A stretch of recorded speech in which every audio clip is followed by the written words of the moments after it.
திரும்பும் மக்கள். தாம்பரம் அருகே ஜிஎஸ்டி சாலையில் போக்குவரத்து நெரிசல்.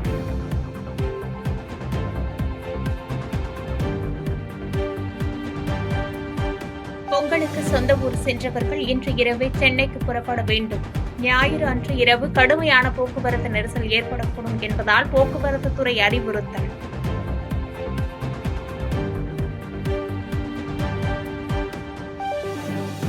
ஈரோடு கிழக்கு சட்டமன்ற தொகுதி இடைத்தேர்தலுக்கான வேட்புமனு தாக்கல் நிறைவு. திமுக வேட்பாளர் சந்திரகுமார், நாம் தமிழர் கட்சி வேட்பாளர் சீதாலட்சுமி வேட்புமனுவை தாக்கல் செய்தனர்.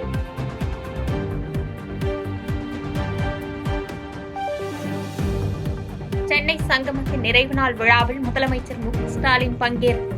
அண்ணா நகரில் நடைபெற்ற நிகழ்ச்சியில் தமிழ்நாட்டின் பாரம்பரிய கலையை கண்டு ரசித்தார்.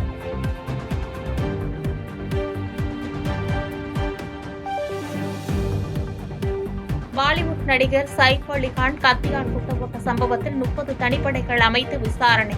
குற்றவாளிகள் குறித்து துப்புகள் கிடைத்துள்ளதாக காவல்துறை தகவல்.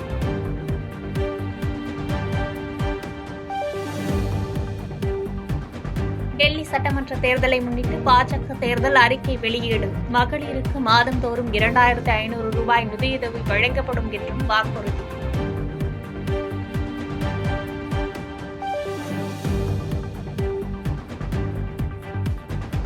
சித்தராமையா மீதான மூடா முறைகேடு வழக்கில் 300 கோடி ரூபாய் சொத்துக்கள் முடக்கம்.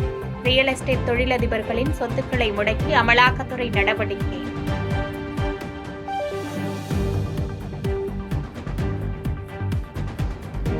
சீன அதிபர் ஜி ஜின்பிங்குடன் தொலைபேசியில் உரையாடிய டொனால்டு டிரம்ப். உலகில் அமைதியை ஏற்படுத்த முயற்சிகளை மேற்கொள்வோம் என பதிவு.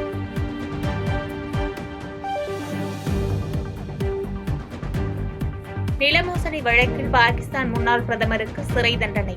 14 ஆண்டுகள் சிறை தண்டனை விதித்து மாவட்ட நீதிமன்றம் தீர்ப்பு.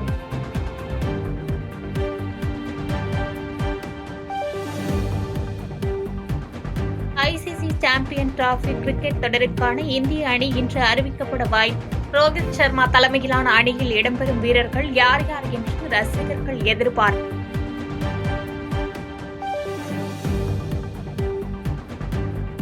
சென்னையில் இரவு நேர கார் பந்தயம் நடத்தியது வரவேற்கத்தக்கது. முதலமைச்சர் மு.க.ஸ்டாலினுக்கு நடிகர் அஜித்குமார் பாராட்டு.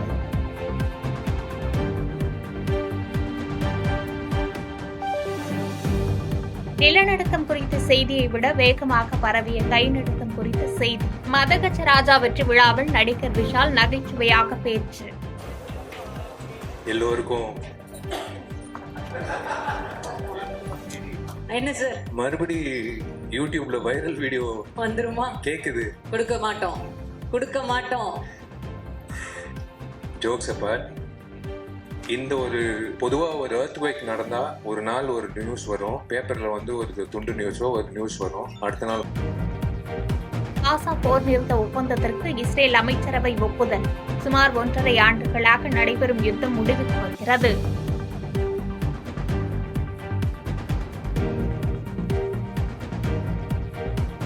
பாதகம் செய்பவரை கண்டால் நாம் பயம் கொள்ளலாகாது பாப்பா. மோதி மிதித்து விடு பாப்பா, அவர் முகத்தில் உமிழ்ந்து விடு பாப்பா. அண்மை செய்திகளை உடனுக்குடன் தெரிந்து கொள்ள இணைந்திருங்கள் எம் நாடு தொலைக்காட்சியுடன்.